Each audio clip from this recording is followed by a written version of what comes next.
আলু চাষি ও ব্যবসায়ীদের বঞ্চনার প্রতিবাদে বিক্ষোভ দেখালো বিজেপি পক্ষ থেকে। সোমবার কামারপুকুর চৌকি মোড়ে একটি প্রতিবাদ সভা হয়। প্রতিবাদ সভাতে হাজির ছিলেন রাজ্যের বিরোধী দলনেতা শুভেন্দু অধিকারী।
সবাই কিন্তু এই মাননীয় মুখ্যমন্ত্রী মমতা বন্দ্যোপাধ্যায়ের সঙ্গে ছিলেন।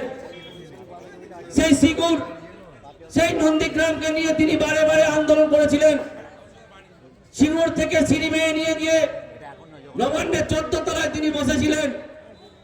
এই কৃষি আর কৃষকদের কথা বারে বারে বলে সেই 14 তলায় বসার পর আমরা একটা কথা বলতে শুনি না যে কৃষকদেরকে পরিষেবা দিতে হবে, চাষবাস যাতে ভালো করে করতে পারে, চাষে সারে ভর্তুকি দিতে হবে, কৃষকরা যাতে ফসলের ন্যায্য মূল্য ফুলে ফেপে বড় লোক হচ্ছে।